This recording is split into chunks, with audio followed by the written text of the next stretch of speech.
Alors, je suis très heureux de travailler avec Scott et tous les autres. Ah non, malheureusement, l'enregistrement n'a pas pris votre intervention.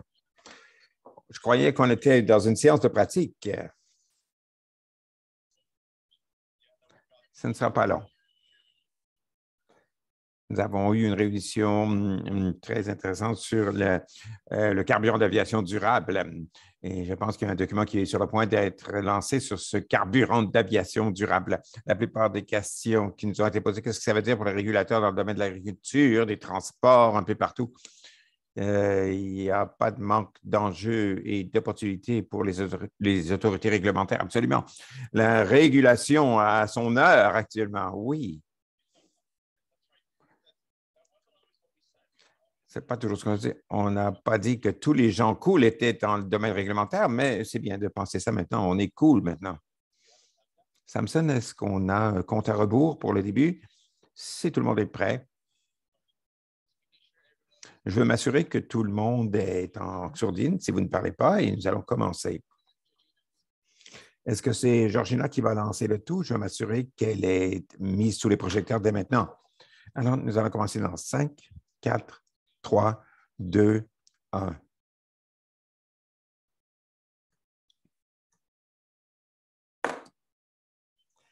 Bonjour, bon après-midi et bienvenue et merci à tous de vous être joints à nous aujourd'hui. Je suis Georgina Black, vice-présidente et associée responsable de l'industrie pour les services gouvernementaux et ici chez Deloitte. J'aimerais commencer par une reconnaissance de territoire qui reconnaît que les gens se joignent à nous de partout au Canada et l'Amérique du Nord. Nous reconnaissons que nos bureaux sont situés sur des territoires traditionnels, des territoires couverts par des traités, des territoires non cédés, faisant partie de l'île de la Tortue, et que ces territoires sont toujours habités par de nombreux membres des Premières Nations, des Inuits et des Métis. Personnellement, je me joins à vous actuellement des terres du traité 22. J'ai vraiment hâte d'avoir les discussions très importantes d'aujourd'hui qui vont apporter toute une variété de perspectives de l'ensemble du Canada et de l'ensemble de la planète avec beaucoup. On parlera de nombreux défis réglementaires et des innovations qui doivent faire face aux autorités réglementaires. Notre rapport, une vision pour un Canada prospère, nous avons établi un chemin pour un agenda de croissance pour notre pays, un agenda qui fera en sorte que tous les Canadiens, tous ceux qui y vivent, seront lancés sur un chemin plus prospère. C'est un moment très sérieux, très important pour notre pays et notre économie. Avant la pandémie et les événements mondiaux, le Canada n'était pas sur la bonne voie, à cause de manque d'innovation de la part des industries et une réduction dans la main-d'œuvre. Nous avons mis 10 questions pour les gens d'affaires et pour la société. Des recommandations clés pour les personnes qui comprennent le fait d'assurer des résultats économiques plus équitables et pour les groupes marginalisés et s'assurer que les Canadiens sont prêts pour l'avenir et que les travailleurs, les citoyens ont les habiletés et l'éducation nécessaires pour participer à l'économie et à la société en général. Des recommandations d'appel à l'industrie pour pouvoir créer les conditions qui permettront l'émergence d'une industrie et d'un secteur d'affaires qui serait plus concurrentiel au niveau mondial en investissant dans les secteurs où le Canada peut devenir un chef de file et en créant les conditions pour que les entreprises canadiennes puissent devenir des chefs de file dans le domaine de l'innovation, y compris l'innovation numérique. Et pour notre société, nous avons proposé des recommandations qui assurent que notre société est bien préparée pour la prochaine crise, qu'il s'agisse de santé, d'économie ou d'environnement. Je partage ces points avec vous parce que la clé pour débloquer les potentiels du Canada dépend de ce qu'on appelle le rechargement réglementaire. Un thème commun dans tout le rapport, c'est qu'un avenir prospère exige un niveau sans précédent de collaboration et de partenariat entre les gouvernements, le monde des affaires et la société. Nous croyons que les gouvernements et les autorités réglementaires ont un rôle très critique à jouer pour bâtir une croissance durable et élargie. Nous aimerons aussi les prospects de l'industrie, les modèles d'affaires changent rapidement, les nouvelles technologies émergent à une grande vitesse, à vitesse grand V, et on désire protéger la santé et l'environnement tout en protégeant l'équité et la diversité. Et c'est pourquoi nous avons préparé notre rapport Regulatory Recharge, modernisation dans une ère de perturbation.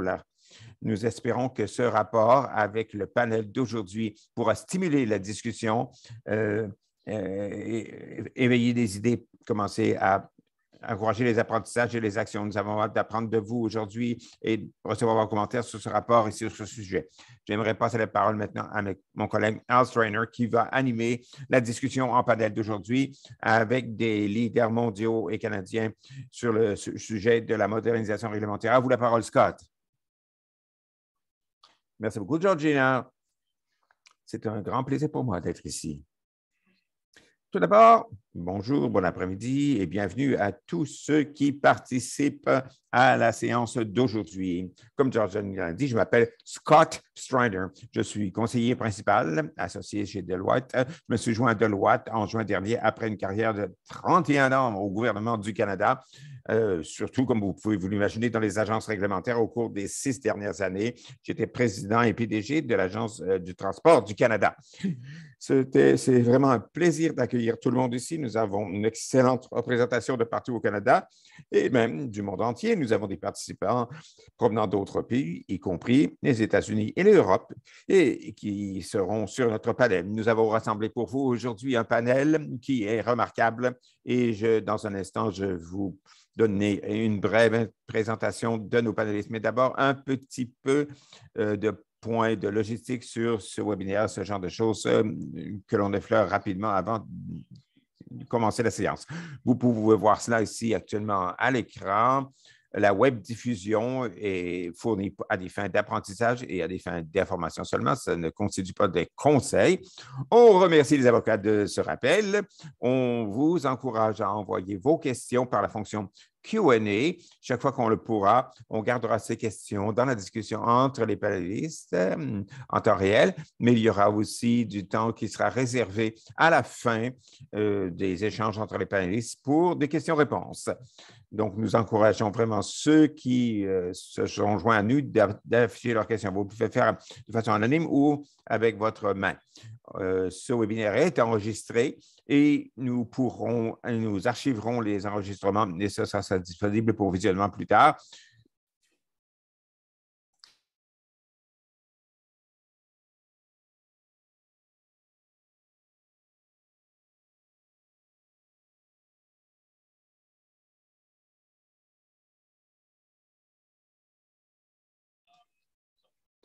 Donc, là-dessus, j'aimerais faire une brève présentation de nos panélistes et ensuite, je vais vous donner un survol rapide du rapport qui a été mentionné par Georgina avant d'ouvrir la discussion principale.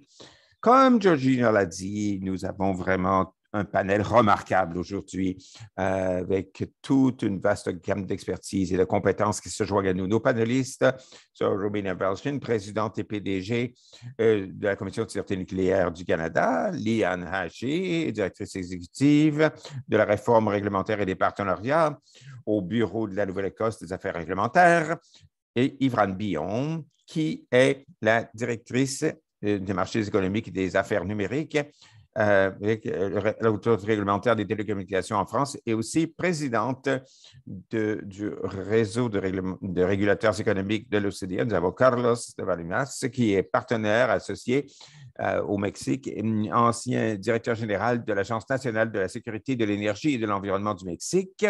Et nous avons Bill Eggers, qui est un leader dans le domaine de la pensée chez Deloitte et directeur du Center for Government Insights à Washington, D.C. Donc, nous avons un panel remarquable de personnes qui ont à la fois de l'expertise et aussi beaucoup d'expérience pratique pour ce qui est des idées, des réflexions dans ce domaine. J'aimerais passer rapidement au rapport rechargement réglementaire qui constitue le point de départ de la discussion d'aujourd'hui. Nous avons décidé, nous, chez Deloitte, de préparer ce document pour les défis et les opportunités auxquels font face les autorités réglementaires comme façon de rassembler les meilleures pratiques, certaines des innovations émergentes que nous voyons dans l'ensemble de l'espace réglementaire, aussi bien au Canada que dans le monde entier.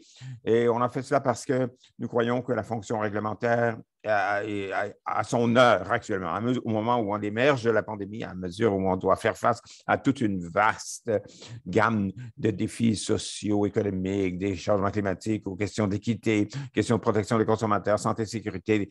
Nous savons que c'est un moment où on va demander aux autorités réglementaires de véritablement répondre, intensifier leur action pour répondre à un ensemble de pressions. Et à la lumière de cette réalité, il nous semble que c'est un bon moment pour voir si nous pouvons mettre ensemble des brins de partout au pays et de partout sur la planète pour essayer d'exprimer de façon succincte un peu ce qu'on voit comme façon d'aider les personnes qui sont dans l'espace réglementaire, mais aussi pour stimuler une conversation. Le rapport commence par 6 défis. Nous voyons auxquels font face les régulateurs partout dans le monde. Et plusieurs de ces défis sont nouveaux pour ceux parmi vous qui travaillent dans le domaine réglementaire depuis longtemps. Plusieurs vous sembleront familiers quand même, mais certains sont nouveaux ou des choses qui ont augmenté avec le temps à la suite des changements sociétaux et technologiques. Et on utilisera aussi l'effet d'interaction entre tous ces facteurs. Cela crée une réalité où il devient difficile d'être un régulateur aujourd'hui. Très brièvement, voici, il y a 6 défis que nous avons identifiés. D'abord, les préoccupations du monde des affaires quant au coût de la réglementation, le fardeau réglementaire, la complexité, le dédoublement des règlements. Le monde des affaires soulève des inquiétudes depuis longtemps à ce sujet et nous voyons que ces inquiétudes croissent à plusieurs égards. Le deuxième défi, ce sont les attentes de plus en plus élevées de la part du public. À mesure que le monde des affaires exprime des inquiétudes sur le fardeau réglementaire, on voit une diminution de la tolérance du public pour les échecs réglementaires. Le public s'attend à de très hauts niveaux de protection de la santé et sécurité, protection de la sécurité personnelle, de la propre pression environnementale. Nous sommes là on ne veut pas créer de fardeau plus élevé. En même temps, les attentes de la société et des autres parties prenantes augmentent pour s'assurer que ces protections sont très robustes. En plus de tout cela, nous avons un troisième défi du domaine de la diversité, du côté de la diversité, équité, inclusion. Nous savons tous qu'au cours de quelques dernières années, on a eu 2 mouvements, Black Lives Matter, des exigences de la part des groupes autochtones pour la réconciliation et pour des actions pour corriger des torts historiques. Il y a aussi les attentes sociales qui ne cessent d'augmenter sur l'équité, la diversité et l'inclusion, qui s'ajoutent et se superposent aux autres défis auxquels font face les institutions et les autorités réglementaires.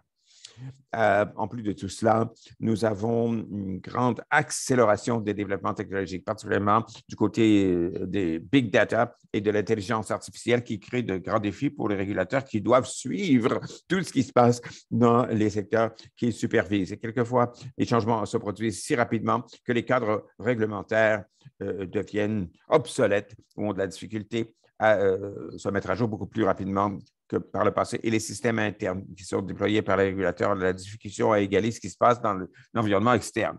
En plus de tout cela, nous avons des limites de ressources et nous croyons que ces contraintes sur les ressources vont devenir de plus en plus importantes à mesure que les gouvernements dans l'ensemble du pays et partout dans le monde commenceront à essayer de contrôler les dépenses à la lumière des déficits qui ont été accumulés pour répondre à la pandémie. Il y a aussi toutes sortes d'enjeux quant aux organisations culturelles et aux personnes qui travaillent dans le domaine de la culture. Les régulateurs sont vus comme des gens prudents qui ont tendance à prioriser la continuité. Et ça, quelquefois, peut constituer un défi dans un contexte où il y a tellement d'autres choses qui se produisent rapidement. On voit ces 6 défis comme des choses courantes pour les régulateurs et on voit de l'interaction dans le fait que certains de ces points s'accélèrent à mesure que l'on veut créer un ensemble de circonstances particulièrement difficiles pour les régulateurs qui veulent s'acquitter de leurs responsabilités. Mais nous voyons aussi l'émergence d'un ensemble d'opportunités, de meilleures pratiques. On voit toutes sortes d'innovations, de stratégies et d'outils qui peuvent aider les autorités réglementaires non seulement à répondre à ces défis, mais à augmenter leur jeu, à faire leur travail et à livrer leur mandat de façon encore plus efficace que ce qu'ils faisaient par le passé. Vous voyez du côté droit maintenant de cette diapo qu'on a on a regroupé ces opportunités dans quelques domaines. Très brièvement, nous croyons qu'il y a certaines stratégies d'ensemble qui vont couvrir toutes les activités d'un organisme réglementaire. Ça comprend des choses comme s'assurer que des bons arrangements de gouvernance sont en place pour encourager et appuyer des décisions fondées sur des éléments scientifiques. Cela comprend de nouvelles façons de s'engager, de participer avec les autorités réglementaires, les parties prenantes et le public, tirer profit de la technologie, tirer profit des outils qui n'étaient pas disponibles par le passé pour avoir des conversations continues avec ceux qui sont affectés dans le travail des autorités réglementaires ou qui s'y sont intéressés. En plus de cela, il y a des consultations, des engagements, des mobilisations pour faire des évaluations régulières de l'efficacité des opérations réglementaires. Il fut un temps où on faisait ça périodiquement, on faisait ces évaluations périodiquement, mais on croit qu'il est beaucoup plus approprié maintenant à notre ère où la vitesse a augmenté de faire ce genre d'évaluation de façon plus continue ou plus rapide. Et notre quatrième grande stratégie est de tirer profit du design humain dans des domaines académiques qui ont des applications dans l'espace réglementaire. Les autres grandes stratégies, on les a mis dans 3 paniers où on a identifié certaines bonnes pratiques. Dans ce qui concerne les cadres réglementaires, les régulateurs peuvent choisir de façon efficace leurs instruments et penser est-ce qu'ils ont besoin d'une règle obligatoire ou peut-être quelque chose de plus doux, comme une ligne directrice ou une forme de document politique d'orientation pour établir les règles de base pour les entités réglementées. Les réglementaires peuvent se demander à quel point ils veulent être prescriptifs plutôt que d'être trop… les prescriptions hautement, les régulations hautement prescriptives ne sont plus efficaces probablement dans le monde. On voit des pratiques émergentes très intéressantes qui visent à créer des espaces dans les cadres réglementaires comme des dispositions qui permettent aux entités réglementées de venir voir le régulateur et dire on a une meilleure façon d'atteindre l'objectif de la réglementation et on voudrait avoir la permission d'adopter une approche alternative. On a vu même de l'expérimentation dans le domaine des codes où les règlements sont moins fixes sur papier, mais avec le temps, ils sont codés en utilisant tout le monde pour pouvoir évoluer selon les circonstances. Voilà, ce sont certaines des bonnes pratiques du domaine des régulateurs. Pour ce qui est des opérations réglementaires, qu'est-ce qui se passe sur le terrain? On voit que les autorités réglementaires se déplacent de plus en plus pour avoir un continuum de conformité en utilisant de l'éducation et de la diffusion avant d'utiliser des instruments plus rigoureux comme les actions d'application de la loi et des pénalités. Alors, on essaie d'appliquer tout un continuum d'opérations réglementaires et d'options réglementaires. L'application d'approches fondées sur le risque se répand de plus en plus, de sorte que les ressources peuvent être ciblées pour s'assurer que la conformité se produit dans les endroits où il y a plus de risque, de plus en plus de numérisation en utilisant les outils numériques disponibles et des mouvements de plus en plus croissants pour collaborer entre les différentes autorités réglementaires internes et à l'externe. Finalement, du côté de la culture, on voit que les régulateurs, comme plusieurs institutions publiques, encourageront de plus en plus une main-d'œuvre plus agile et plus diversifiée. Cela devient particulièrement important dans le contexte réglementaire, étant donné certaines des réalités externes auxquelles on doit faire face et franchement, certaines des réalités culturelles internes également.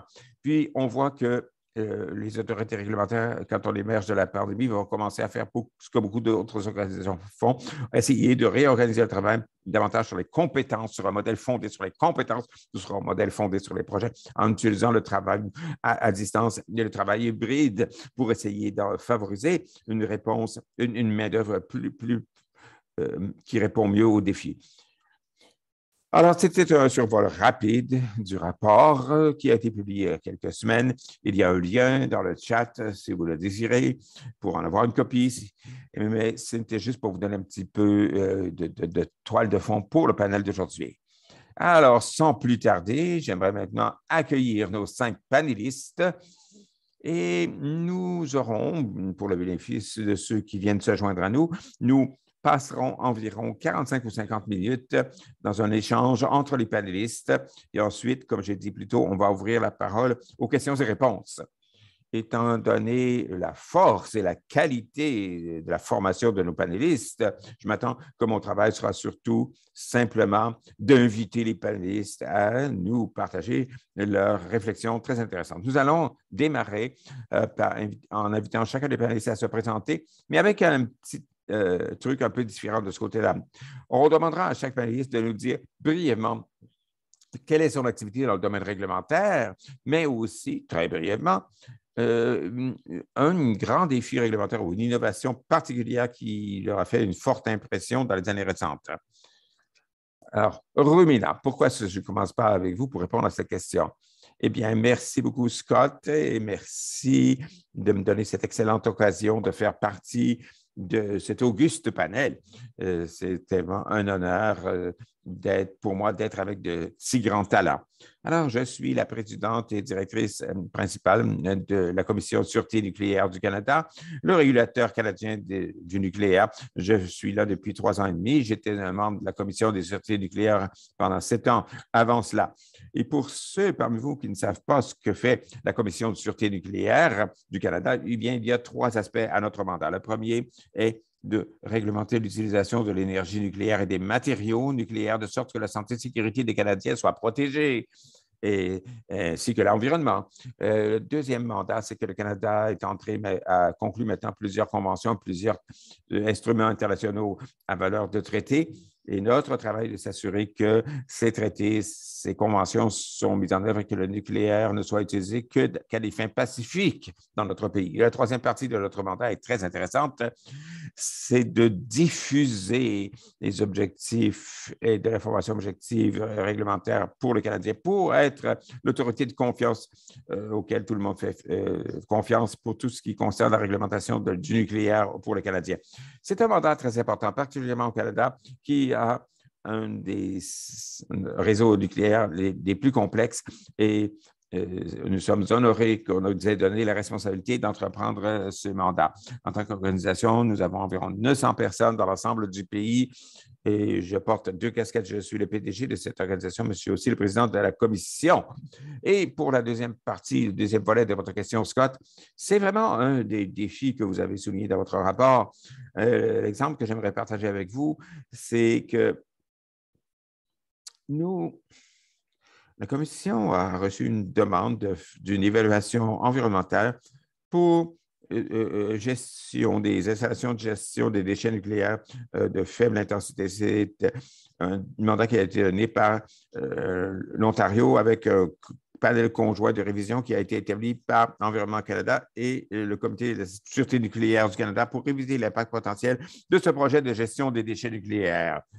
Après des consultations intensives, des audiences, des journées et des semaines d'intervention, le panel conjoint, on est venu à la conclusion qu'avec les recommandations qui seront proposées, ce projet ne poserait pas de risque indu envers l'environnement, envers les gens. Et donc, nous avons approuvé ce projet de gestion des déchets nucléaires.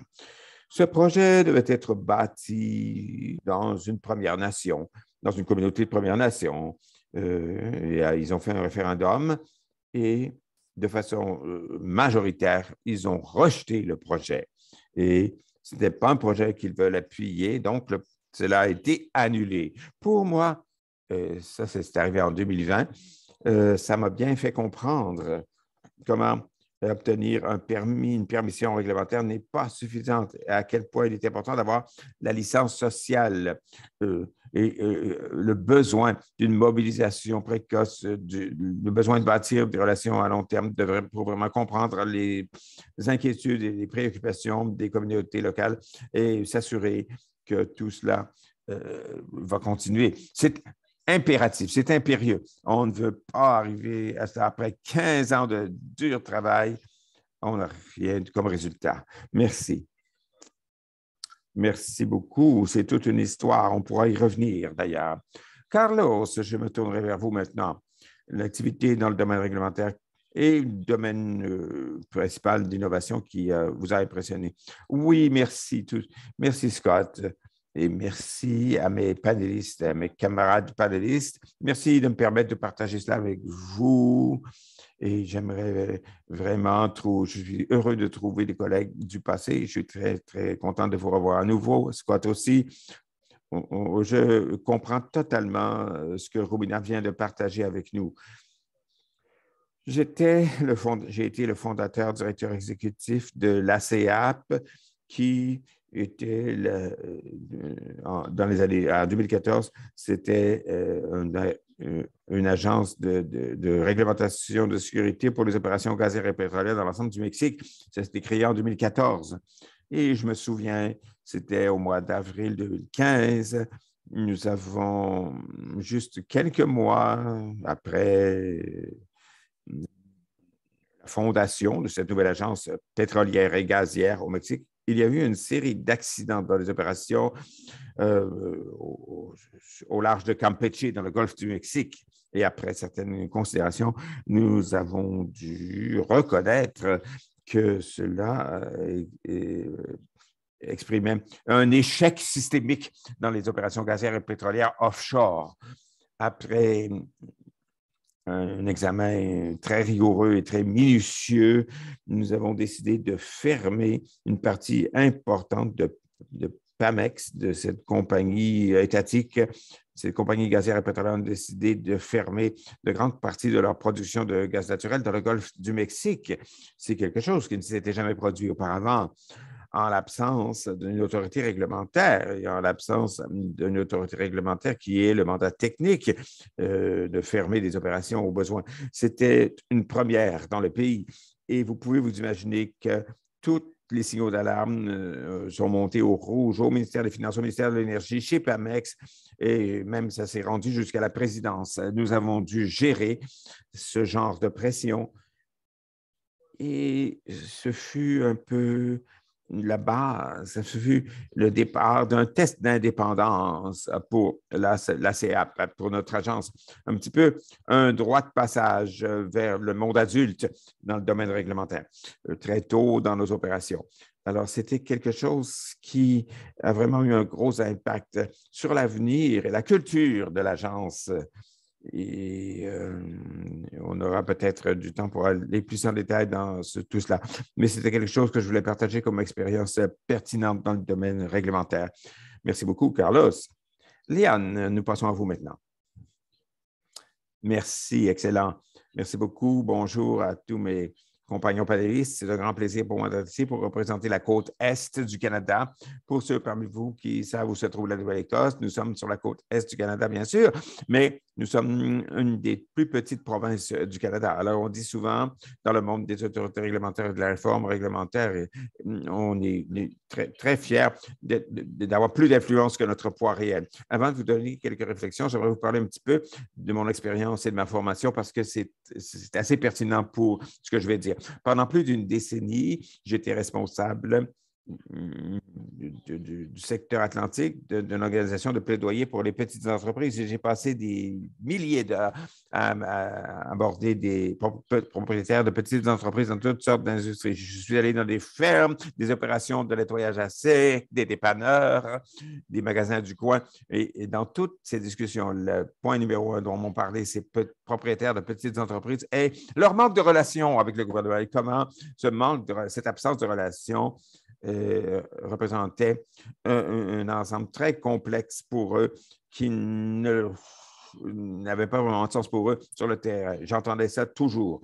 Donc, en 2015, on m'a demandé d'aider à établir un bureau au gouvernement de la Nouvelle-Écosse pour superviser la réforme réglementaire. Je me suis dit, oh là là là, je dois m'exécuter. J'en ai parlé depuis longtemps, mais maintenant, je dois le faire. Je dois montrer comment on peut créer un meilleur environnement réglementaire en Nouvelle-Écosse. Alors, notre bureau a été créé il y a environ 7 ans. C'est une agence centrale. Nous faisons rapport directement au premier ministre, qui est notre ministre responsable. Notre mandat, c'est d'améliorer l'environnement réglementaire de la Nouvelle-Écosse. Nous sommes une petite équipe de seulement 15 personnes. Alors, nous avons décidé de concentrer nos efforts d'abord sur l'amélioration de l'environnement réglementaire pour la population. La plus grande innovation que nous avons pu avoir dans notre bureau, c'est développer une façon de quantifier l'impact de chaque règlement individuel. Pourquoi ça va être... C'est qu'on a pu mettre les projecteurs sur le travail formidable qui était bien fait, mais qui n'était pas communiqué parce qu'il n'y avait pas de bonne façon de communiquer ou d'articuler ou d'exprimer l'impact sur la communauté des affaires, par exemple. Par exemple, le déplacement des services en ligne On a fait un communiqué de presse avant que le bureau ne soit établi en utilisant ce qu'on appelle une méthodologie de modèle de coût standard. On a pu enlever cette ligne et pour leur dire, ça va économiser à l'industrie 2 millions de dollars par année en déplaçant les services en ligne. Un autre exemple serait de passer à des réunions virtuelles, quelque chose que la Nouvelle-Écosse ne vient de faire qu'il y a seulement 2 semaines. Au lieu pour faire un communiqué de presse là-dessus, on pouvait quantifier l'impact de ce changement. On peut dire que ça va économiser aux entreprises 4 millions de dollars par année. Ce n'est pas seulement le côté économique où on quantifie certains impacts, on le fait aussi du côté social. Alors, on a pris la prochaine étape pour appliquer notre expérience au monde général des postes et des positions, parce que comme la plupart des juridictions au Canada, on a la difficulté dans le domaine de la prestation des soins de santé. Alors, on a commencé à regarder le type de fardeau administratif non nécessaire que l'on place sur les médecins. On a essayé de commencer à l'alléger. Tout d'un coup, on améliorait les formulaires qui auraient pris 10 minutes à remplir par un médecin. Maintenant, il devait le remplir plusieurs fois par année. On a réduit ce temps de 30 et autrefois, ça aurait été rien, les gens n'auraient pas compris l'impact, mais être capable de quantifier ces résultats, ça veut dire qu'on peut dire qu'un tout petit changement dans un formulaire veut dire que 4 fois plus de patients pourront être vus par des médecins cette année. Alors, la capacité de quantifier les choses et les impacts du travail que fait le gouvernement dans l'environnement réglementaire, c'est la plus grande innovation qui nous a permis d'atteindre les résultats que nous avons aujourd'hui. Alors, merci beaucoup. J'ai hâte à la discussion. Merci beaucoup, Liane. Ah non, on va passer à vous maintenant. Oui, bonjour, bon après-midi. Ici, c'est le soir en France. Et bien sûr, je suis à Paris. Je suis très, très contente et honorée d'être ici. Merci de l'invitation. Nos activités dans le domaine réglementaire, eh bien, dans quelques minutes, j'essaie de résumer. Je travaille dans le domaine de la régulation économique comme régulatrice économique depuis plus de 10 ans. Et si on ne compte pas mes années comme chercheur universitaire en travaillant dans les organisations industrielles, particulièrement dans l'économie de la concurrence. D'abord, je fais partie de l'autorité concurrentielle, le bureau de la compétition comme chef économiste du domaine des fusions, dans le domaine des fusions et des acquisitions. Ensuite, je passais comme vice-présidente de l'Agence réglementaire des transports française qui réglemente les différents transports par autobus et une partie aussi des aéroports et des frais économiques particulièrement. Et depuis 2020, je suis directrice du côté économique, marché numérique de l'autorité réglementaire française des communications économiques, des services postaux et de la presse, ce qu'on appelle l'ARCEP. L'ARCEP est une autorité administrative indépendante qui fait rapport au Parlement, mais qui est indépendante de toute partie prenante ainsi que du gouvernement. C'est d'habitude un chien de garde pour les télécommunications. Et ce chien de garde des télécommunications, il a été créé il y a plus de 20 ans pour organiser le processus d'ouverture du secteur des communications électroniques et l'ouvrir à la concurrence et permettre à de nouveaux opérateurs de télécommunications d'émerger à côté des anciens pour le bénéfice des usagers. C'est le but principal. Et pour terminer ma présentation, je suis aussi présidente du réseau de l'OCDE, des autorités réglementaires économiques. Ce réseau, le NIR, fait la promotion d'un dialogue entre plus de 70 autorités réglementaires de partout dans le monde qui fonctionnent dans différents secteurs comme les communications, l'énergie, le transport et l'eau. Et donc, on va revenir là-dessus, mais c'est un groupe et nous sommes où les membres partagent leurs expériences, leurs défis, leurs solutions innovatrices. Et ensemble, on essaie de définir la meilleure façon de devenir un organisme réglementaire de classe mondiale. Pour votre deuxième question, Scott, l'innovation qui a fait une forte impression pour moi personnellement dans les dernières années, je dirais que c'est la façon dont plusieurs régulateurs ont développé ce qu'on appelle des outils de réglementation fondés sur les données, comme on les appelle. Et ça, c'est vraiment relié à ce que Liane nous a dit. Alors, plusieurs autorités réglementaires ont commencé de façon traditionnelle à collecter des données et ont commencé à faire des demandes de données de façon très traditionnelle.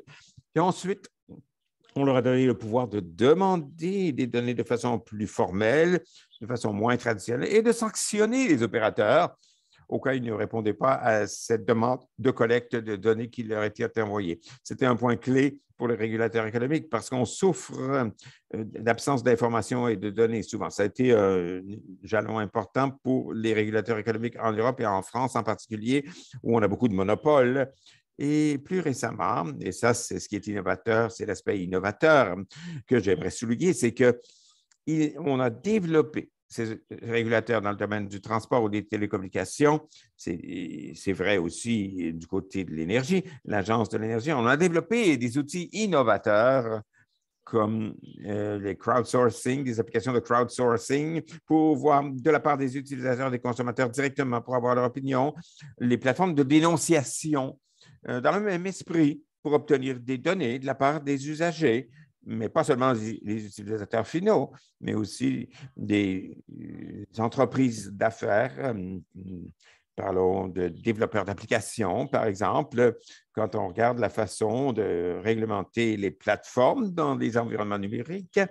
Ces autorités réglementaires ont aussi innové en développant des ressources pour être capables de collecter de grandes données, des big data et des crunch data, et ils ont essayé de recruter des choses pour réagréger et analyser toutes ces données. Je pense que c'est une grande tendance pour les régulateurs économiques de développer ce genre de ressources et pour les aider à réduire les asymétries informationnelles et pour avoir une connaissance plus précise, une vue plus précise du marché qu'ils réglementent, une meilleure vue des acteurs qu'ils réglementent, mais aussi des consommateurs et des utilisateurs au bénéfice desquels ils font des règlements.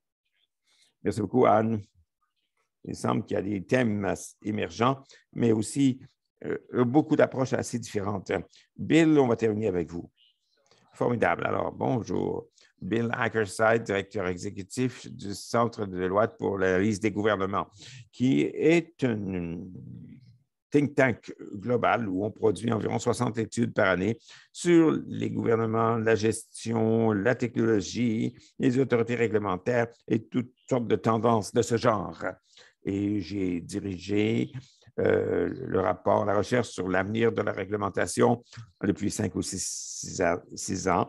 Et cette recherche a inclus près de 10 études différentes dans ce genre de sujet en regardant les boîtes à outils des réglementeurs, par exemple, et les principes des réglementations futures.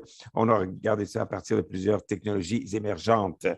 J'ai aussi dirigé le développement de notre équipe pour un grand rapport que nous avons publié il y a quelques mois avec le Forum économique mondial sur la gouvernance de la technologie. On a publié ça en 2021.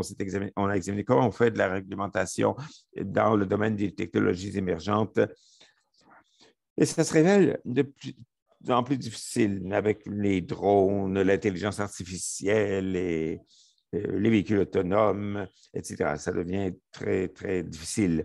Et dernièrement, j'ai travaillé au cours des 3 dernières années, en fait, depuis 4 ans, au Forum économique mondial sur ce conseil de gouvernance et on a examiné les réglementations, en particulier les réglementations sur la technologie, particulièrement dans ces technologies émergentes. Nous sommes sur le point de publier un autre rapport sur ce sujet dans quelques semaines.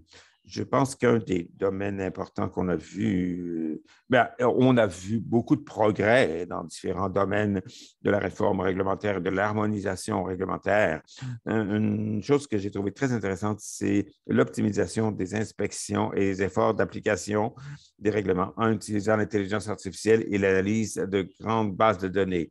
On a vu beaucoup de progrès dans le monde entier dans ce domaine. Au Royaume-Uni, notre équipe d'analyse comportementale a pu combiner le Human-Centered Design et l'apprentissage machine pour identifier 95 des cliniques de médecine inadéquates pour que les inspecteurs se concentrent seulement sur les cliniques inadéquates.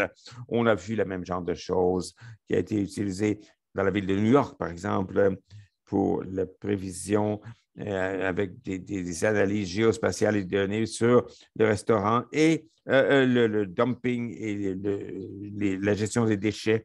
On a utilisé ça pour prédire les bâtiments insalubres et on a pu passer de 75-80 % de faux positifs dans nos inspections. On est passé seulement 13 % de faux positifs dans nos suspects en utilisant de l'analytique prédictive. En quelques semaines, ils ont eu la première année depuis 1913, je pense, où il n'y a pas eu de décès par incendie. Ils ont attribué ça beaucoup à ce genre d'utilisation de grands ensembles de données, ce big data, et comment on peut cibler nos ressources et de façon plus efficace. L'autre chose que j'aimerais mentionner ici, c'est que nous commençons à voir certaines agences réglementaires qui s'aventurent dans l'utilisation de la réalité virtuelle et toutes sortes de réalités à des fins de formation. Une des choses les plus intéressantes, c'est le département de l'agriculture, de la salubrité alimentaire et des services d'inspection ont conçu une solution interactive en utilisant la réalité virtuelle pour donner la possibilité aux inspecteurs de faire leur travail d'une usine de viande, par exemple, comme de façon très sensorielle. En utilisant des technologies de réalité virtuelle à 360 degrés, on peut aller voir ce que c'est que d'être un inspecteur alimentaire.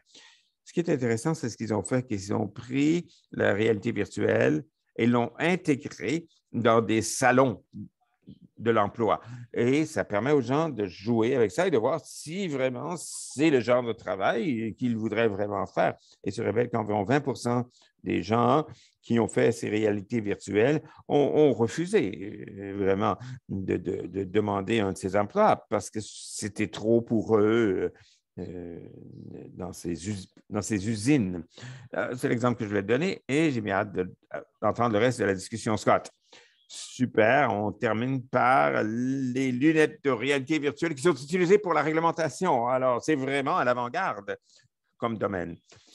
Alors, merci à tous. Ce sont des exemples très intéressants. Il y a certains chevauchements, certaines duplications, mais beaucoup de choses qu'on peut. Sabrina, peut-être que je vous demanderais, Rumina, peut-être si vous pouvez nous démarrer là-dessus.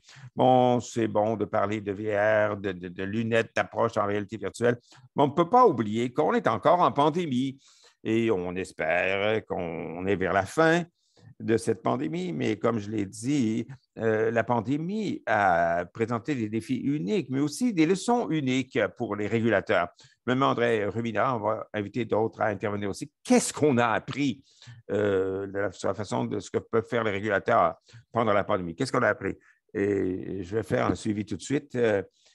Est-ce qu'il y a un risque qu'on va oublier certaines de ces leçons qu'on est censé avoir apprises à mesure que les choses reviennent à la normale, que la pandémie s'estompe, à mesure que le sentiment de crise s'atténue? Qu'est-ce que vous pensez, Rubina?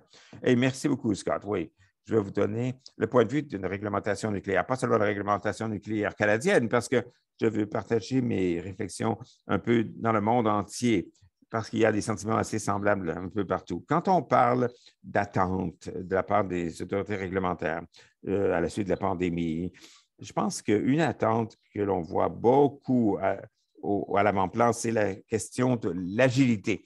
Si vous pensez à la pandémie, aux crises et aux besoins d'être plus efficace, plus agile, plus rapide, on voit ça aussi de l'autre côté.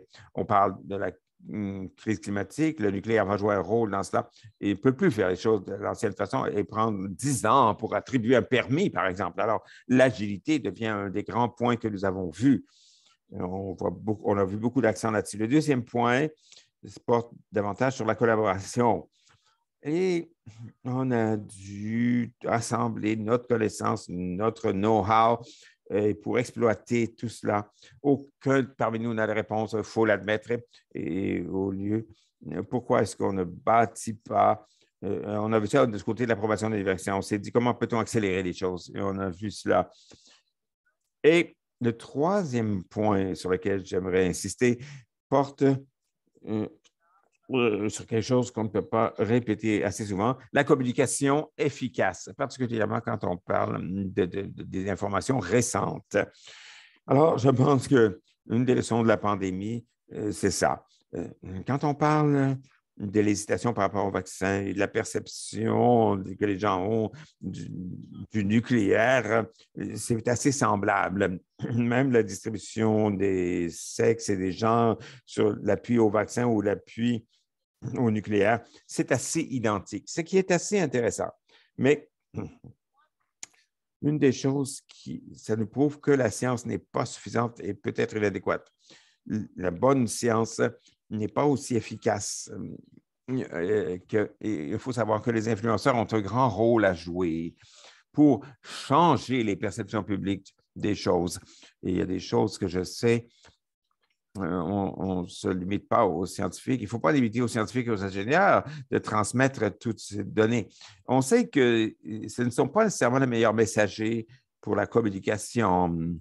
On ne peut pas envoyer un ingénieur pour vendre une voiture. Non, ça prend des gens qui peuvent transmettre un message dans lequel les gens pourront croire et en lequel ils pourront avoir confiance.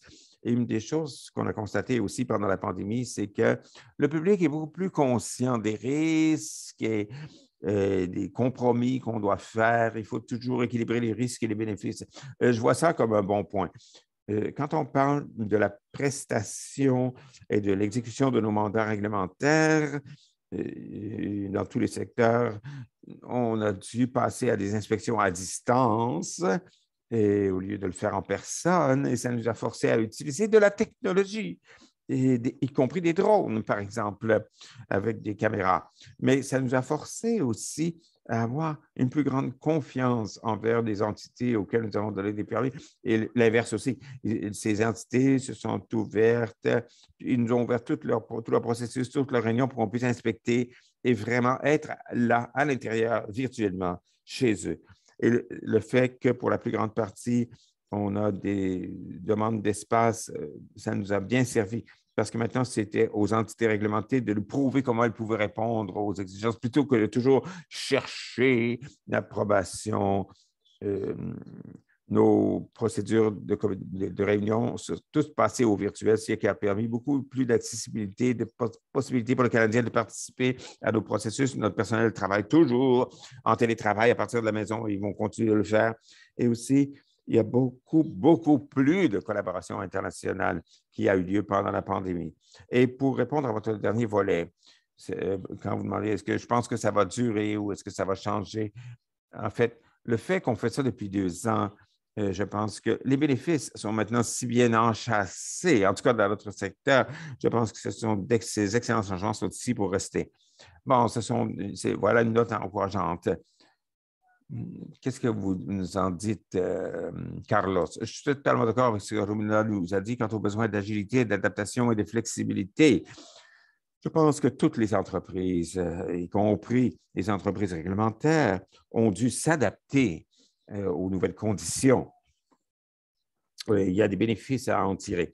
J'aimerais réfléchir un peu plus en profondeur sur ce qui a été mentionné par Romina, c'est la coopération internationale. Pour moi, une des principales leçons que nous a donné la pandémie, c'est le très fort besoin que nous avons de davantage d'une coopération mondiale plus efficace pour les enjeux mondiaux, coopération réglementaire sur les enjeux planétaires. Je pense que le monde n'était pas prêt à faire face à cette pandémie.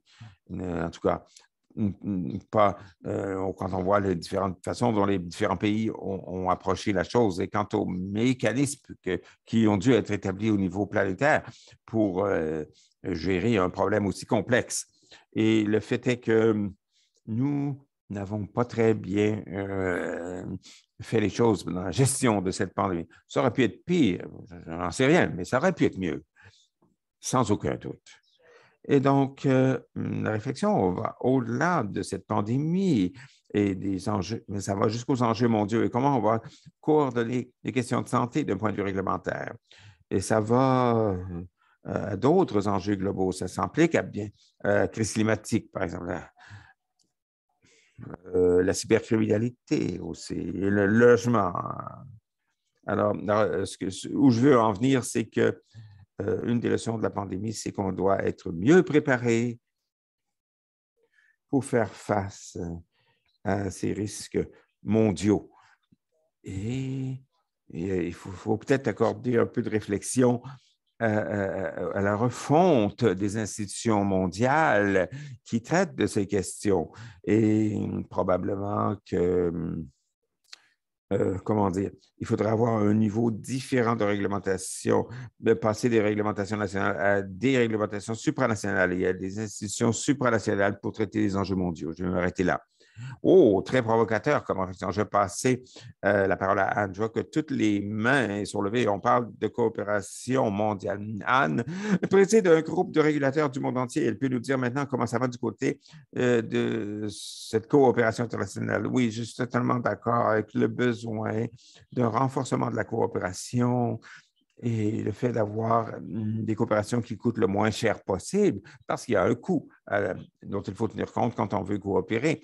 Et il faut se comprendre les uns les autres, savoir quels sont vos devoirs, vos missions, vos tâches, mais aussi comprendre les autres et leurs particularités. Il y a un coût à cela, particulièrement quand on doit faire face à une crise. Vous voulez peut-être à ce moment-là orienter vos ressources vers des questions urgentes, prioritaires, et vous ne voulez pas utiliser ça nécessairement à des fins de coopération parce qu'il faut trouver des données. La remarque que je voulais faire, c'est que ça peut être utile, mais je pense que ce que la pandémie nous a enseigné, je parle ici en tant que régulateur des infrastructures, c'est l'importance des réseaux et des réseaux d'infrastructures. Ça nous a montré, non seulement les régulateurs, mais non seulement les décideurs publics et les utilisateurs, ça nous a montré à quel point c'est crucial de maintenir une résilience et des infrastructures de haute qualité, des réseaux d'infrastructures de haute qualité. C'est vrai pour les communications électroniques, bien sûr, communications postales aussi, les services postaux, les réseaux de transport dans certains pays.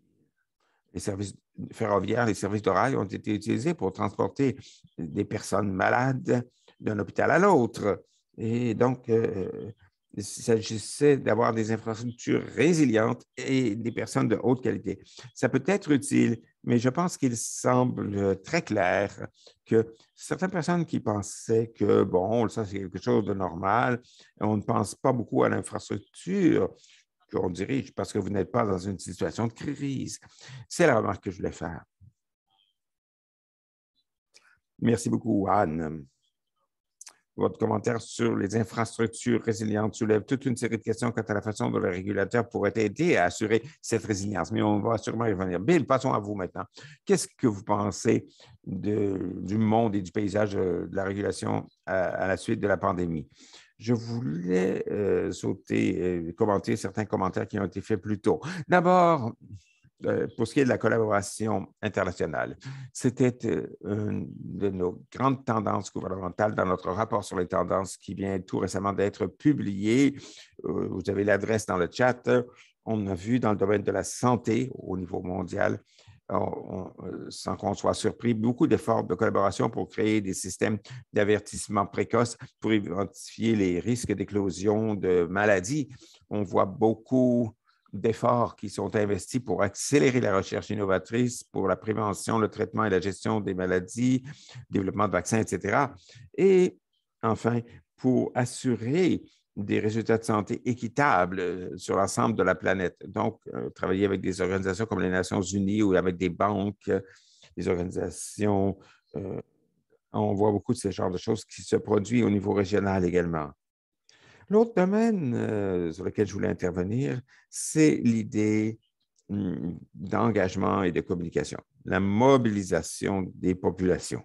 Ça, c'était une des 10 plus grandes tendances que nous avons vues dans le monde cette année pour concevoir en vue d'un engagement inclusif pour faire face à la question de la désinformation, de la mésinformation et du manque de confiance très souvent envers l'information qui est donnée par les gouvernements. Plusieurs choses intéressantes ont surgi de ce côté-là. J'aime parler de Taïwan parce que Taïwan est une des meilleurs répondeurs très tôt et tout au long de la pandémie. C'est un des pays qui a le mieux répondu. C'est comme un cas idéal. Au début de la pandémie, il y avait très peu d'informations fiables à cette époque. Le Taïwan a envoyé toute une vague massive pour de désinformation qui ont déraillé tous les efforts pour répondre au virus, pour essayer d'avoir l'information rapidement et la rendre la plus fiable possible. Identifier la mésinformation. Ils ont formé ces équipes créatrices de ministères gouvernementaux pour trouver des moyens de contester cette information qu'on appelle cette attaque contre les rumeurs. Et ils ont répondu presque en temps réel à ces essais de désinformation. Et ils ont très bien réussi, ils ont impliqué la collectivité, etc. Et ils ont aussi, quand on parle d'inclusivité ici, les gouvernements de plus en plus comprennent qu'ils ne sont pas toujours les meilleurs pour tendre la main aux différentes communautés pour mobiliser ces tierces parties comme rassembleurs et intégrateurs. Une des personnes que j'ai interviewées récemment était Alna McCormick, qui est une messagère de santé, c'est-à-dire c'est une organisation de la réservation Crow au Montana. Dans son programme de diffusion. Elle nous dit que la capacité pour bâtir la confiance, c'est de rencontrer les gens où ils sont, non seulement au niveau géographique, mais aussi numériquement, socialement et émotionnellement. En écoutant vraiment, en offrant des mots de consolation, ils ont formé des messagers pour travailler dans leur propre communauté Crow au Montana, où ils ont connu et où ils ont la confiance des gens. Alors, ça a été un chemin très efficace pour transmettre l'information gouvernementale, l'information sur la santé, pour avoir ce type d'engagement et de mobilisation communautaire qui est plus difficile à faire autrement. Dans un modèle communautaire à aussi utilisé en Nouvelle-Zélande dans leur travail avec les Maoris, les populations Maoris, pour mobiliser la communauté du côté de la vaccination, la sécurité en matière de COVID et dans d'autres domaines. Je vais mettre un lien sur ce développement dans le chat. Merci beaucoup, Scott. Merci, Bill. Léane, passons à vous. Merci beaucoup. Je vais prendre le thème planétaire et le rendre très local. On parle beaucoup du thème de la collaboration et de l'agilité, mais très certainement, pendant la pandémie, les régulateurs, tout d'un coup, ont dû appuyer des entreprises qui souffraient. Et pour ce faire, ils ont dû tendre la main aux entreprises, aux associations d'entreprises pour voir qu'est-ce qu'on pourrait faire de façon immédiate pour aider ces entreprises. Mais il s'est révélé que ces entreprises ils avaient des recommandations qu'ils avaient faites depuis des décennies. Tout d'un coup, on leur a regardé ces recommandations du jour au lendemain. Ça a montré aux entreprises à quel point le gouvernement pouvait être agile et leurs attentes maintenant envers le gouvernement sont plus élevées. C'est devenu nécessaire pour eux et maintenant qu'ils savent que c'est possible. La deuxième chose que j'aimerais dire, c'est qu'il y a eu un rehaussement des relations entre les régulateurs et les entités réglementées. Je vais y revenir parce que le fossé entre les deux, c'est une des raisons pour lesquelles on a des défis réglementaires qu'on a dans notre province. C'est-à-dire que le régulateur ne comprend pas toujours l'entité réglementée. Pendant la pandémie, on a comblé cette lacune parce que tout à coup, le régulateur communiquaient constamment avec leur communauté pour leur demander comment est-ce qu'on peut vous servir au mieux. Ces conversations ne se produisaient pas nécessairement avant la pandémie. J'aimerais dire autre chose. Certains régulateurs ont pu améliorer leurs services envers les entités réglementées simplement en apportant des changements auxquels ils n'avaient pas pensé parce qu'ils n'avaient pas cette relation étroite. Un bon exemple, c'est que certains néo-écossais qui devaient aller à nos bureaux pour recevoir certains appuis, peut-être des appuis du niveau du revenu, des soutiens au revenu, ils ne pouvaient pas se rendre ils faisaient ça virtuellement maintenant. Ce qu'on a entendu, c'est ne pas être obligé de prendre l'autobus pour aller dans un bureau, demander de l'aide à quelqu'un, être capable de tout faire ça virtuellement, leur a donné de la dignité. Donc, les régulateurs se sont dit, pourquoi on n'a pas fait ça plus tôt? On va maintenir ce changement parce que c'est important pour nous d'être proche de ceux que nous réglementons. Et on pourrait faire cela afin de mieux servir les gens. Dans certains cas, si on peut restaurer la dignité, on devrait le faire. Et on a voulu garder ces choses en place. Merci, Léane. C'était vraiment une espèce de ronde de commentaires très encourageante parce que tout le monde a fait allusion à certains changements intéressants qui se sont produits. Vous avez tous exprimé un niveau d'optimisme que cela va pouvoir se continuer et s'élargir. J'aimerais penser un petit peu à la culture organisationnelle et au talent. comme je l'ai dit dans mes commentaires, il y a des perceptions que les régulateurs, historiquement, étaient trop prudents, très prudents, mais un peu réticents à l'innovation et au changement. Ça a peut-être changé pendant la pandémie, mais la pandémie a accéléré les choses. Mais je me demande, dans quelle mesure, à quel degré est-il possible de continuer cet élan? Est-il possible de favoriser la prise de risque par les régulateurs, mais sans que ça aille trop loin, qu'on mette à risque les résultats de la réglementation? Quelles sont les stratégies du côté de la culture, du recrutement, de la formation qui pourraient aider à assurer que les régulateurs continuent de démontrer ces niveaux d'agilité pour pouvoir réagir rapidement à des événements, à des environnements en pleine évolution? Carlos, je vais me tourner vers vous tout d'abord. Qu'en pensez-vous? Merci, Scott.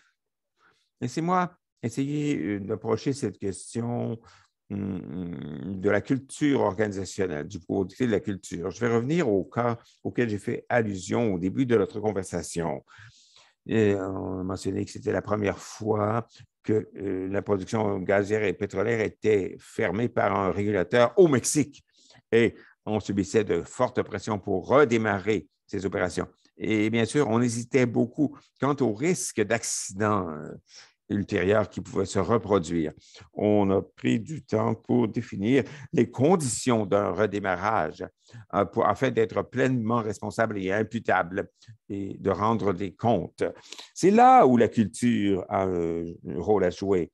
C'est là où les différences culturelles ont été établies. Notre approche, dans une approche business as usual, on aurait demandé toute la documentation d'ingénierie et technique. On aurait passé des mois à analyser ces documents et retourner voir PAMEX, mais sans jamais se sentir pleinement à l'aise pour donner l'ordre de redémarrer, étant donné la responsabilité inhérente à cette décision qui pourrait causer d'autres accidents. Nous avons plutôt décidé d'approcher cette question selon une nouvelle philosophie réglementaire fondée sur la combinaison de la confiance envers les entités réglementées et d'une pleine reddition de comptes. Donc, nous avons permis à la compagnie de déterminer les changements opérationnels et les changements d'ingénierie qui étaient nécessaires pour gérer le risque et nous leur avons imposé de nouvelles redditions de comptes accompagnées de responsabilités au niveau criminel. Donc, des semaines plus tard, au lieu de mois plus tard, à peine quelques semaines plus tard, nous avons reçu une évaluation et un rapport qui a été signé par tous les membres de la haute direction, du PDG jusqu'au gestionnaire d'usine, au directeur d'usine. Quand on a analysé cela, on a mesuré qu'ils étaient les mesures nécessaires pour reprendre les opérations. On se sentait assez confiant quant à la robustesse de ces mesures. Et on avait beaucoup de confiance aussi que la décision ne serait pas une décision prise par le régulateur pour autoriser le redémarrage en prenant la responsabilité pour ce redémarrage, mais on s'est assuré que c'est qu'on transférait la responsabilité complète à la compagnie quant aux conditions de redémarrage, au lieu de prendre la responsabilité en tant que régulateur pour une décision qui dépassait véritablement notre capacité et notre mandat par rapport aux décisions opérationnelles. Je pense que le changement ici qu'on voit dans cet exemple, c'est que la confiance avec une responsabilité non diluée pour l'entreprise a permis un processus réglementaire plus agile et une bonne gestion des risques et l'optimisation des temps de fermeture d'une activité économique importante. Merci, Carlos. Ce qui est intéressant, c'est que tout ça s'est produit au tout début de votre organisation. Alors, vous avez pu façonner la culture par une expérience que vous avez faite très tôt pour votre personnel. Rumina, je vais me tourner vers vous. Vous, par contraste, vous avez une organisation qui a une longue histoire derrière elle et aussi qui est dans un espace où la tolérance du public envers le risque est probablement extrêmement faible. Alors, qu'est-ce que vous avez à dire sur la tolérance au risque ou la prise de risque intelligente dans la culture, particulièrement dans les contextes qui vous occupent? Je pense que vous avez très bien exprimé la chose, Scott. dans notre domaine d'activité. Ne pas avoir de risque et essayer d'éviter le risque, c'est la bonne mentalité à avoir, mais ça s'applique à l'aspect sûreté nucléaire qui est le cœur de l'usine. Ensuite, on extrapole cela à tous les aspects de notre entreprise. Il faut qu'il y ait zéro tolérance pour toute incertitude ou tout risque. Et c'est dans ces domaines un peu périphériques que nous essayons d'agir. On essaie de permettre davantage d'expérimentation, par exemple, dans ces... Je vais vous donner peut-être un exemple précis. Alors, actuellement, il y a de plus en plus d'intérêt pour introduire des petits réacteurs modulaires au Canada. Et ça pourrait changer la donne si ça donne ce que ça promet, si on livre la promesse. Et depuis 30 ans, depuis qu'on a donné des permis, ça fait 30 ans qu'on n'a pas donné un permis à une nouvelle centrale nucléaire. Le monde a tellement changé. On parle des attentes sociétales que, par exemple, on ne peut pas compter sur le passé. Comment pouvons-nous avancer vers l'avenir? Une des choses qu'on examine, c'est pour ces petits réacteurs modulaires qui seront dans des communautés, on veut peut-être avoir une approche de flotte globale pour les donner des permis comme un parc global plutôt que projet par projet. C'est quelque chose qu'on n'a jamais fait, mais maintenant, comme j'ai dit, on a un bac de sable, on a de grands joueurs et on se demande comment ça pourrait fonctionner. On a établi un groupe de travail qui s'appelle DIET, c'est-à-dire c'est technologie perturbatrice et émergente et innovatrice. Il s'agit de permettre à des organisations de regarder l'environnement et voir ce qui s'en vient et essayer d'être dans un état de bonne préparation. Je suis vraiment enthousiaste en train d'entendre certaines des choses dont on vient de parler sur la réalité virtuelle, l'intelligence artificielle, etc. Alors, on fait des petits pas du côté de l'intelligence artificielle parce que quand on parle d'inspection, maintenant, on sait que on veut être bien éclairé par les risques et choisir les inspections qu'il faut vraiment faire de façon plus urgente. Alors, on a maintenant ces mégadonnées que l'on peut utiliser du côté analytique. Alors, sur ce front, je suis très optimiste. On fait des petits pas et heureusement, du côté main-d'œuvre, on est dans un mode d'embauche. On choisit des gens qui ont des points de vue très divers, qui vont contester le statu quo et agiter les choses et faire bouger les choses et forcer le changement. Autrement, on ne serait pas capable de suivre et de faire ce qui est attendu de nous. Intéressant. Très combinaison intéressante de stratégie interne, mais aussi de stratégie d'embauche, n'est-ce pas? Oui. Léane? Merci. J'aimerais simplement faire une brève remarque.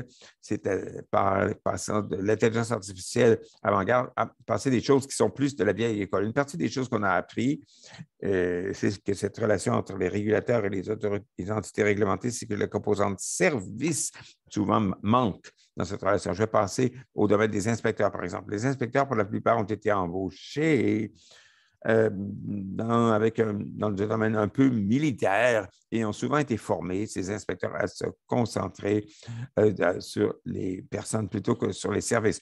Ce qu'on a appris, c'est qu'ils veulent, les entreprises veulent se conformer aux règles, mais ils ont besoin d'aide, ils ont besoin d'assistance pour le faire. Soit essayer de faire auprès de certains de nos inspecteurs, et ça va se produire au cours des prochains jours, c'est de donner à ces inspecteurs la formation en service à la clientèle pour qu'ils puissent donner des soutiens à ceux qui veulent se conformer, mais qui ont besoin d'un petit coup de pouce, en reconnaissant que les conseils qu'on donne à la plupart des citoyens des entreprises, les régulateurs sont l'interaction primaire pour certaines entreprises qui affectent l'interaction qu'ils ont avec les gouvernements. Et si l'inspecteur vient les voir avec une mentalité d'application de la loi et une attitude de sanction, parce que c'est la formation qu'on leur a donnée, ça laisse à cette entité, à cette entreprise, le sentiment que cette relation est brisée entre le régulateur et l'entité réglementée. Merci, Léane. Maintenant, je vais revenir dans un instant à certaines de ces questions sur les relations avec les parties prenantes, mais j'aimerais cibler un peu plus maintenant la technologie et l'utilisation d'approches à la fine pointe. Anne et vous, Bill, vous y avez fait allusion, et passer aux opérations réglementaires et au ciblage des activités pour lesquelles vous devez être plus agile. Anne, j'aimerais passer par vous. Vous avez parlé dans vos commentaires d'introduction que se baser sur les données, les mégadonnées, l'utilisation peut mener à de meilleures approches. Pouvez-vous avoir un impact sur la main-d'œuvre et pouvez-vous nous parler de certaines des utilisations les plus intéressantes des mégadonnées qui viennent appuyer l'évaluation des risques et l'agilité? Oui, je peux vous donner des exemples de la part d'un régulateur des communications. Mais comme je l'ai dit, ce genre d'outil est aussi développé par les régulateurs en matière de transport, que je connais aussi. Mais du côté des télécommunications, pour vous donner un exemple de réglementation fondée sur des données, ce n'est pas seulement des œuvres, mais c'est basé sur des outils. C'est efficace pour améliorer la façon dont on réglemente les choses et pour augmenter votre capacité d'obtenir de l'information et des commentaires, des préoccupations du marché des usagers. Nous, à l'ARCEP, nous avons enrichi notre qualité de service, notre cartographie. On a nos cartes. On avait des cartes d'ingénieurs qui venaient des opérateurs d'infrastructure, des opérateurs de services en communication.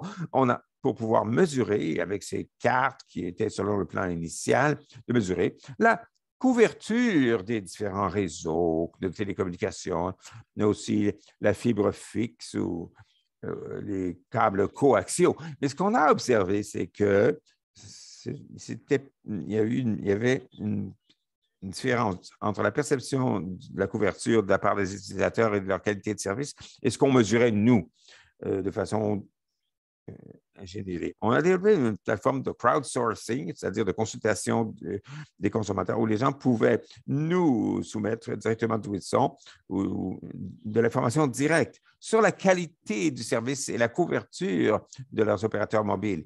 Avec ces données qui nous venaient par cette appli, on a pu comparer la couverture théorique et dire, OK, non pas théoriquement, mais pratiquement, quel est le ratio de couverture et de service, puisqu'on pouvait le mesurer grâce à ces opérateurs, à ces données soumises de façon volontaire. Il y avait des erreurs dans ces données, bien sûr, parce que les couvertures qu'on obtenait de la part des utilisateurs eux-mêmes étaient très différentes de ce qui était théoriquement prévu. Alors, cela a impliqué pour nous un renouvellement complet de nos cartes et de nos outils de cartographie. Et on a donc développé des plateformes d'application pour les usagers pour nous envoyer leurs données. Bien sûr, ils ont peut-être des biais, ils sont peut-être biaisés. D'habitude, un usager qui envoie des données, c'est d'habitude quelqu'un qui n'est pas satisfait de sa couverture. Alors, il y a peut-être certains biais qu'il faut contrôler. Mais le point de départ, c'est qu'on observe. Et il faut contrôler ensuite la qualité des données que vous recevez. Et l'important, c'est que vous ayez des outils pour le faire. Alors ça, c'est un exemple de développement d'une plateforme de crowdsourcing. On a aussi développé une plateforme sur un site web qui s'appelle Dénonciation. C'est une plateforme de dénonciation. Et le point de départ au début, c'était pour les utilisateurs, pour les consommateurs et aux opérateurs, les clients, aussi du côté postal, ça donnait une possibilité de signaler les difficultés qu'ils ont dans leur réseau, dans leur couverture, dans leurs opérateurs. Et récemment, nous avons intégré dans ces plateformes la possibilité aussi, comme je l'ai mentionné, pour les développeurs d'applications, de signaler aux autorités réglementaires les difficultés qu'ils connaissent auprès de la plateforme, du GAFAM ou des différents outils numériques, des clients numériques ou des revendeurs numériques et des fournisseurs d'offres numériques. C'est un autre exemple ici. On essaie aussi de développer, on voudrait développer la même chose pour des aspects environnementaux. On aimerait obtenir des données sur l'impact environnemental des services numériques. Ça aussi, ce n'est pas seulement un outil, mais un sujet. Il faut être innovateur en tant qu'agence réglementaire, tenir compte de l'impact environnemental de nos actions et des infrastructures que nous réglementons. Ça, c'est quelque chose que j'ai à l'esprit également comme un enjeu important pour l'avenir. pas seulement, bon, d'avoir l'objectif de développer les réseaux, de développer les infrastructures, de développer les usages, mais aussi être conscient des impacts sur l'environnement de ces infrastructures et de cette augmentation de l'usage sur l'environnement. Très bien, je vous passe la parole maintenant, Bill.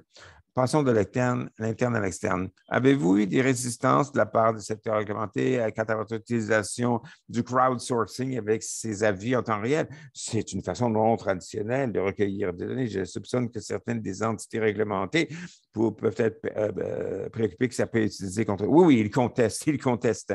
Il faut être très fort dans vos ressources pour avoir confiance dans vos données, ou en tout cas, de ne pas trop les utiliser non plus. Comme je l'ai dit, il faut comprendre qu'il y a des biais. Mais ce que ça nous a démontré, c'est que les données qu'on obtient, les données primaires, disons les données grossières qu'on reçoit de la part des opérateurs, n'étaient pas suffisamment bonnes. Mais ça ne veut pas dire que on a totale confiance des données qui viennent de les usagers. Donc, il faut être conscient des deux côtés des défauts des données provenant de chaque côté. Maintenant, on a des outils pour creuser et les cartes qu'on peut faire maintenant sont de bien plus grande qualité. Il y a de moins en moins de divergence entre la perception et la qualité de service provenant des utilisateurs sur la plateforme et ce qu'on peut mesurer et montrer sur nos cartes, les cartes que nous fournissons aux collectivités. Très intéressant. Très intéressant. Merci, Anne. Bill, vous connaissez toutes les choses très cool qui se font actuellement avec les données, avec les technologies dans l'espace réglementaire. À quoi pensez-vous? Oui, nous avons publié plus de 2 douzaines d'études et de grandes analyses massives en regardant l'utilisation de l'IA par les gouvernements et l'intelligence artificielle. Et c'est un domaine où beaucoup d'agences réglementaires ont joué un rôle de chef de file dans les gouvernements. Et en fait, certains des premiers cas d'utilisation de cela, c'était du côté des agences réglementaires. Quelques exemples d'intelligence artificielle ici. On a parlé des fake news auparavant, d'autres choses, mais vous trouvez que quand on regarde le processus d'établissement des rôles, je suis sûr que tout le monde va trouver qu'il y a beaucoup plus de commentaires qu'on avait dans l'ère pré-numérique. Et de plus en plus, les organisations, même les individus, utilisent des organisations pour poster des commentaires pour amplifier leur position. Alors, il y a des boîtes qui ont été responsables aux États-Unis pour plus de 22 millions de commentaires quand ils ont lancé un appel de la Commission de télécommunications fédérale pour considérer d'abroger les protections de voyage. Ce qu'ils ont fait, ils ont utilisé de l'analyse des IA pour identifier les commentaires. Ils ont identifié 22 millions de commentaires. Ils ont utilisé des analyses de texte ou des processus de traitement de langage naturel pour les grouper en groupes, pour regarder les similarités et les commentaires assemblés. Ils ont découvert que des centaines de milliers de commentaires étaient absolument identiques en phrases et en structure. Alors, ce n'est qu'un exemple de l'utilisation de l'intelligence artificielle par les agences réglementaires pour éliminer le nombre de commentaires dupliqués. On voit ça par d'autres agences réglementaires qui ont utilisé l'IA pour regarder les problèmes possibles dans les rapports de divulgation que les compagnies doivent faire dans des allégations d'inconduite financière. Et ici, chez Deloitte, nous avons un outil qu'on appelle RegExplore, qui est vraiment unique dans son genre dans le monde.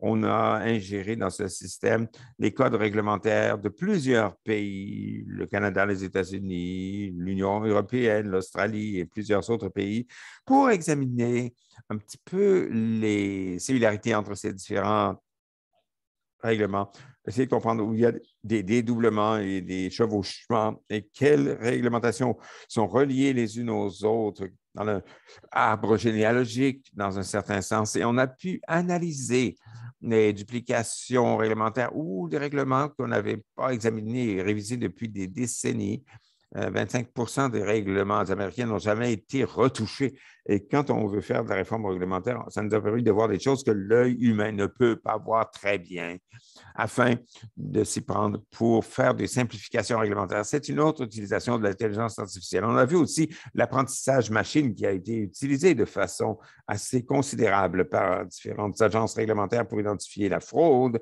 souligner des erreurs dans les l'autorité financière, l'autorité danoise en matière d'entreprise ont des formulaires. Ils utilisent de l'apprentissage machine pour faire des analyses de fonds de plus de 2300 états financiers, 230 000 états financiers pour identifier des fraudes fiscales de façon beaucoup plus efficace et rapide qu'autrefois. Il y a un autre genre de technologie dont on n'a pas parlé encore, c'est le jumeau numérique. La technologie du jumeau numérique, c'est là où vous pouvez créer un jumeau numérique d'un ensemble de données en ligne, au lieu que ce soit physique, ça peut se faire toutes sortes de choses. Quand on veut examiner des jumeaux numériques, des turbines au gaz pour approuver leurs émissions. Et même en Australie, on a travaillé avec le gouvernement là-bas pour faire un jumeau numérique de tout un aéroport, de tout un espace aérien. Et ce que vous permet de faire ce jumeau numérique, c'est d'avoir toute une variété de scénarios pour voir comment les choses pourraient tourner. Et ça revient à l'analyse par scénario que j'ai mentionné dans le chat. On parlait de différentes façons pour les régulateurs. Ça donne toutes sortes d'occasions aux régulateurs pour faire simuler toute une variété de scénarios pour mieux être en mesure de réagir à des choses, des possibilités qui peuvent se produire. Alors, je suis très enthousiaste par rapport à cette technologie également. Merci, Bill. Je regarde l'horloge et je m'aperçois qu'on est maintenant déjà dans le dernier sprint, dans le dernier droit. Il y a tellement d'angles différents qu'on pourrait continuer à discuter. Ce que j'aimerais faire actuellement, comme question finale, c'est choisir quelque chose qui a été affiché par un de nos participants dans la fonction question-réponse, Q&A. Deux questions. D'abord, l'empreinte environnementale de Deloitte. Je pense qu'on va laisser, on y répondra de façon plus bilatérale, mais j'aimerais me passer plutôt à la deuxième question dans le chat, en la reformulant légèrement pour donner à chacun la chance d'y répondre brièvement avant de repasser la parole à Georgina pour la conclusion dans les 5 dernières minutes. Mais la question pose essentiellement une interrogation sur la façon dont les régulateurs peuvent faire face à la rapidité, à la vitesse de développement et d'adoption des technologies par les industries qu'ils désirent réglementer. Il y a une dimension vitesse, mais il y a aussi une dimension confiance dans cette question qui est très intrigante. Ce n'est pas juste la question comment les régulateurs vont-ils pouvoir suivre le secteur qu'ils réglementent, mais quand ils recherchent et ajustent et collectent beaucoup de données, comment est-ce qu'ils s'assurent que le public et les secteurs réglementés sont à l'aise et font confiance à l'utilisation de ces données. Je vais donner à chacun la chance de réagir brièvement sur ces deux points, la question de la vitesse et la question de la confiance. Si vous pouvez penser à une ou deux choses que les régulateurs pourraient faire au cours des 5 prochaines années pour faire face à ces deux défis de la rapidité et de la confiance, à une heure, on n'aura pas beaucoup plus de ressources que ce qu'on peut avoir pour atteindre nos mandats. Ce serait formidable pour conclure. Alors, Carlos, je me tourne à vous d'abord et je passerai par les autres panélistes. Que pensez-vous? Merci. Scott, je pense, laissez-moi d'abord approcher la première question. Je pense qu'une bonne base pour ça, c'est le travail du professeur Christopher Hodges sur la réglementation efficace des entreprises. Je pense que c'est une très bonne référence pour cette conversation sur la confiance. Il s'agit d'encourager les gens et les organisations à se conformer à la réglementation en se comportant de façon éthique. Et la population de Hodge est que les gens vont obéir aux règles lorsque deux choses se produisent. D'abord, les gens perçoivent que la règle a été créée de façon juste et les gens perçoivent que la règle est appliquée avec justice et équité. Alors, faire des règles par une troisième procédure exige une procession très affranchie, un processus très prévisible, pleine notification des propositions, une grande opportunité de consultation par le public auprès du public avant que la décision soit prise. Et bien sûr, l'application des règles de façon juste et équitable et s'assure que les raisons principales sont identifiées et les torts et les erreurs sont appliqués de façon proportionnée, de façon assez cohérente. Et je pense que ces deux concepts de justice dans le domaine réglementaire et d'application égale contre les méfaits peut faire beaucoup de chemin pour mobiliser différentes parties prenantes qui sont inquiètes par rapport aux réglementations. Merci, Carlos. Romina, on va passer à vous. Les défis en matière de vitesse et de confiance, que peuvent faire les régulateurs? Je vais prendre une approche légèrement différente. Un des mantras que nous avons adopté dans mon organisation, c'est que nous ne serons pas une incarnation non nécessaire, un obstacle non nécessaire à l'introduction d'innovation. Et plus que de ne pas être un obstacle, on veut faciliter le développement de nouvelles technologies. C'est un grand changement de mentalité qu'on va être proactif pour l'introduction de nouvelles technologies. Je pense que ça aide beaucoup du côté rapidité. Du côté confiance, les régulateurs doivent avoir un siège à la table. On doit les faire participer tôt et souvent par ceux qui demandent des permis, des demandeurs de licence. Il y a un sentiment, eh bien, ça va compromettre notre indépendance. Mais ce n'est pas ça la question. Si on n'est pas là dès le tout début, c'est trop tard pour nous pour être prêts à aborder ces nouvelles questions. Et en travaillant ensemble, un autre avantage, c'est que ça bâtit la confiance. C'était là mes deux réflexions. Merci beaucoup, Romina. Léane, qu'en pensez-vous? Eh bien, Scott, moi, j'ai un angle un peu différent dans tout cela. Il faut garder à l'esprit qu'on est une toute petite juridiction d'1 million de personnes à peine. Alors, courir vers les solutions technologiques, ce n'est pas la première étape, ce n'est pas la première chose qu'on fait. Quand on a des ressources et des capacités limitées, ce n'est pas ce qu'on fait en premier. Deuxièmement, notre capacité de soutenir certaines de ces technologies est presque zéro. Je vais vous donner l'exemple d'une technologie introduite par le gouvernement fédéral il y a 10 ans qui était censée accélérer ou en tout cas donner aux usagers tous les permis et toutes les licences dont ils avaient besoin pour démarrer une entreprise dans quelque secteur que ce soit, à tout niveau du gouvernement. Il y a la capacité des gouvernements municipaux d'utiliser cette technologie était zéro. La capacité de la province était légèrement meilleure, mais pas pleine et complète. On trouve que le gouvernement peut faire sa part, mais le problème, c'est que dans la plupart des industries, le gouvernement fédéral n'émet pas la plupart des permis. Alors, les autres deux niveaux, province et municipalité, s'effondrent. Pour une petite province, une petite juridiction comme la Nouvelle-Écosse, il faut d'abord se concentrer sur les fondations et pas sauter sur la technologie comme solution. Il faut d'abord régler nos propres processus et s'assurer que la technologie va nous aider à mettre en œuvre ces solutions.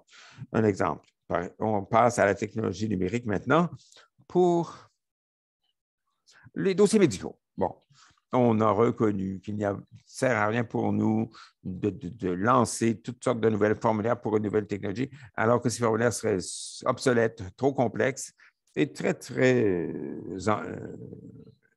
trop complexe. Il faudrait se concentrer sur l'information dont on a besoin une fois qu'on a un meilleur produit, utiliser la technologie. Alors, c'est un point de vue très différent d'une petite juridiction, mais ce ne serait pas un panel canadien si on ne faisait pas référence à une dynamique provinciale ou municipale. Merci. On a presque plus de temps, mais on a une autre question et je vais lancer ma prochaine question à Anne et à Bill. Je vais leur demander de répondre très rapidement parce que je vais ajouter quelque chose dans la boîte de Q&A.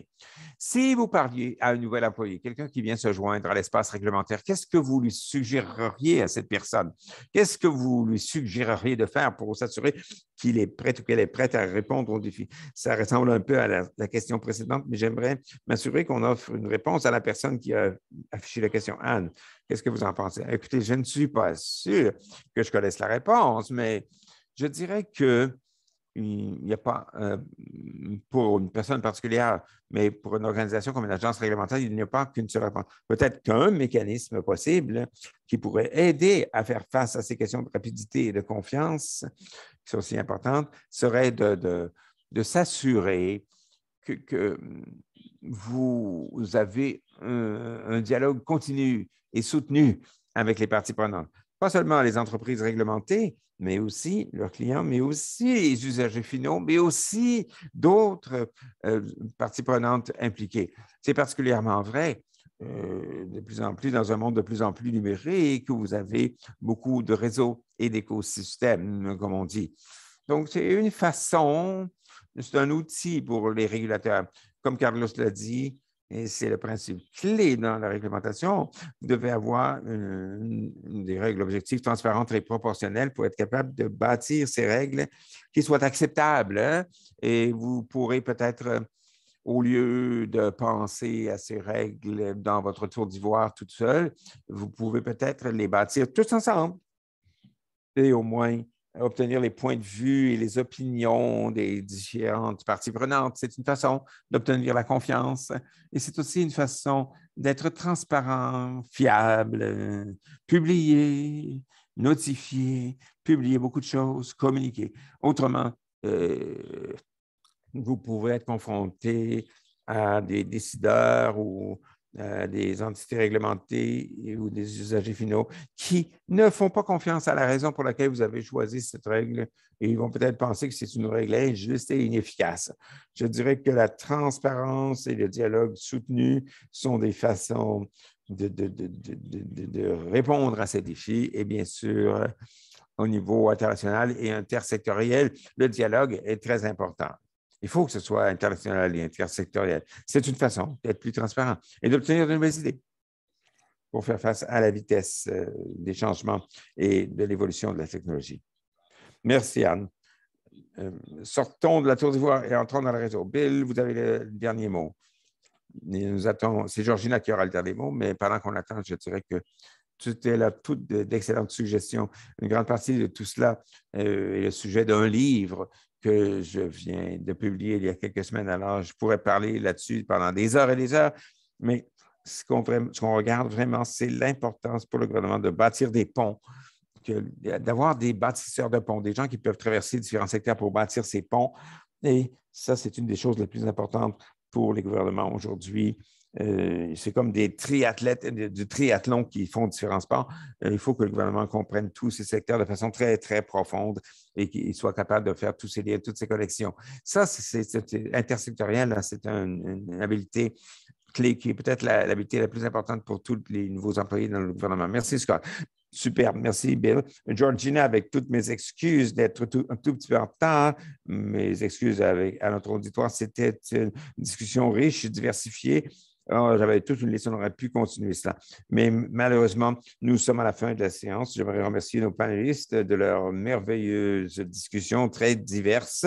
Merci de vous être joints à nous. Et Georgina, je vous passe la parole pour quelques commentaires de conclusion. Bien sûr, merci Scott. Je suis d'accord qu'on pourrait avoir une heure encore, étant donné la richesse de cette discussion. J'ai vraiment été frappé par l'accent qui a été mis sur les relations entre les régulateurs et les entités réglementées et l'importance de la relation entre les régulateurs au niveau mondial. J'aimerais qu'on ait eu du temps de distiller certains des points clés qui ont émergé du côté des données, de la technologie, de la confiance et de la reddition de comptes, de la culture et de l'organisation, de l'engagement des parties prenantes et de la communication, bien sûr, l'aspect planétaire et international. J'espère que ce ne sera que le début d'une conversation continue sur l'importance de la modernisation réglementaire.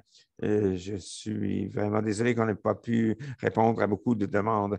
On accueille l'occasion pour vous de vous joindre à la discussion pour essayer d'allumer certaines discussions, certaines idées. Après le webinaire d'aujourd'hui, vous aurez un courriel de rappel avec un lien vers notre rapport de rechargement réglementaire, ainsi qu'une façon de continuer la discussion. Chers panélistes, vous n'avez pas seulement on pourrait utiliser c'était formidable. Merci à tous nos invités qui se sont joints à nous. Et Scott, merci de votre très habile modération de ce panel. J'apprécie beaucoup les enjeux de nos panélistes et le leadership que vous apportez sur ce sujet très clairement a un impact qui compte et qui fait une différence. Je vous encourage à poursuivre. Merci à tous. Excellente journée. Cela met un point final à notre webinaire.